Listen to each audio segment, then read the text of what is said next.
Good afternoon, everyone. I just wanted to make another little video today to talk about a few things on my mind recently about tattoos and piercings and that kind of stuff.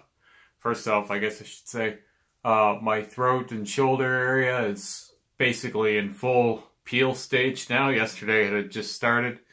Today it's, fully peeling. It's, really scaly. Like I could see big peels at work were kind of hanging off, and when you're getting like broad needle like black work done, so like with a 27 mag or a 17 or something, the strokes are quite large and you cover a lot of ground quick, which generally means for big flaky peel, not a lot of little tiny peels, at least in my experience. I mean, I'm sure everyone heals differently. But anyway, yeah, I'm in the full peel stage, and I would say probably by tomorrow morning most of this peeling is going to be over with, and it'll just be the dry skin underneath and keeping it moisturized and that. But the big stage of the healing where it can get infected the easiest and stuff like that, that's all the first few days. And once it peels and you don't have any real big scabs, you shouldn't develop scabs from that point on. It should be pretty evergreen, it should be more or less home free. So once you start seeing peels flaking off and stuff, and you don't notice any real firm parts that are kind of crunching up and really sore, that means your tattoo's healing perfect, or as close to perfect as you want, right? So today I kind of wanted to talk about my big labret here. That's a 19 millimeter labret, and I haven't spoken about it here. I've done quite a few, pictures and stuff about it on Instagram, but something I find odd about the body mod community, and I always have, honestly, is some things are really cool. They've got a lot of almost like a sex appeal to them. Having sleeve tattoos is a really cool thing for a guy to have, or it seems really popular for women to have lots of leg tattoos. Like, you see a lot of just legs on Instagram. Like, women will post just legs, and those are cool. To take nothing away from those pictures or to the idea of leg tattoos, that's really cool. I like that. Same as sleeves on men. But so getting, say, something on your hip or something, it's just not as cool, right? It's not that cool factor. Another place where this comes to play is I've noticed that tongue splits have become incredibly popular, like very popular. People love them. It's got that weird feel to it, but it's the kind of weird that's really cool and acceptable, and lots of people seem to be getting them, even people who don't have many piercings or tattoos to speak of. It's just become a really trendy thing to do. And I like tongue splits. I've kind of always wanted to get mine done, actually. People ask me all the time, when, not if, are you going to get your tongue split? As if it's just assumed that you get this modified, of course you're going to split your tongue too, right? And I guess that's common logic, and that would make sense. And it's not that I won't do that or that I wouldn't do it.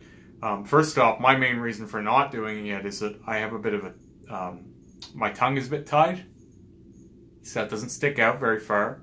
So I'd probably have to get that corrected first. I'm not exactly sure. I haven't spoken to anyone about what my options would be as far as splitting my tongue. But second, is that there's no one in this city that does it. I'd have to travel, and I've traveled for mod stuff before, but it's not really what you want to be doing all the time. I would do it as a special occasion, maybe, right? Like, if I was dead set to get my tongue split, I would go across the world to do it. So that's just a minor inconvenience factor. I'm rambling, but it's a long day at work. But I do have a point. The point is, my labret, which I'm very proud of, doesn't seem to have that cool factor to it. Like, it doesn't seem to have that that same love that, say, a tongue split would. like I seen my first big stretched labret. I mean, obviously I seen like some African women or whatever it is that they stretch their lips up. They can get quite large. They've been doing that for I think hundreds of years. Things like the neck stretching and stuff like that. I've seen all that, but the most like the contemporary stuff that inspired me, I started seeing in the early 2000s. People would have, you know, stretched labrets, and I always thought they were really cool. But I thought, man, that's you know, crazy that they would do that. Like, it's got to be hard to find jewelry that fits right, and doesn't that hurt the teeth and stuff? So I guess what I should say is that I had, when I was younger, 7 lip piercings in my lower lip and 3 in my upper lip. And I used to wear these big long face tails that would attach across your chin, like almost like a beard. I would have the whole row of them. Like, there was the one in the middle, and there's 2 right next to it, 2 more, and then 2 more right here. And they weighed my lip down so much, I actually had migrating labrets. These 2 here actually started migrating, so I actually had to take those out. I've never heard if anyone else's labrets ever migrating, but it was through misuse. Like, I was hard on those. That's not normal. But a couple years ago, I was really wanting to eliminate some of the bulk of my piercings. Like, I had way too many facial piercings, and it would be a thing where if a ball would fall off, you're scrambling to find another one. Maybe you don't have enough, now you gotta order more, go to the store and buy more. And I was just getting tired of the hassle of that kind of thing. And I really wanted to change up my look, but I didn't really want to part with my jewelry. Like, it's really, anyone who's had lots of piercings, or even just a few they love, knows taking 1 or 2 piercings out, it's almost like losing a good friend. Like, you get so used to seeing your face with these piercings that it's hard to even understand why someone wouldn't have them, or it's hard to begin the path to taking them out or whatever. Like, and I didn't want to do it because society's giving me a hard time about piercings or anything like that. I just was ready for something different. So I kind of made a bit of a deal with myself. I would take out some lip piercings in my lower lip. I took out these 2, my snake bites, first. And I would stretch up my labret in the center. I didn't know how big I wanted. I just knew that if I was doing it as a progress-minded thing, I would have no trouble doing it. Like, if it was for a reason, then I could do it. I didn't want to be just taking them out because, like, oh, I don't like them or something. I wanted there to be a goal in mind. And so as I started stretching it up, I still had 3 up here. And as I took out these other 2 labrets here, I now had this kind of big, maybe 00 gauge labret, and I had these 3 normal lip piercings up here. I was just wearing, you know, labret posts with a little black ball on the end, and I started thinking about what I could do about that. So I came up with a similar plan that now my labret is getting pretty big. It's time I stretch up my Medusa, or my philtrum piercing, as I just stretched recently. So the goal became less is more, but it's only more if it's also bigger.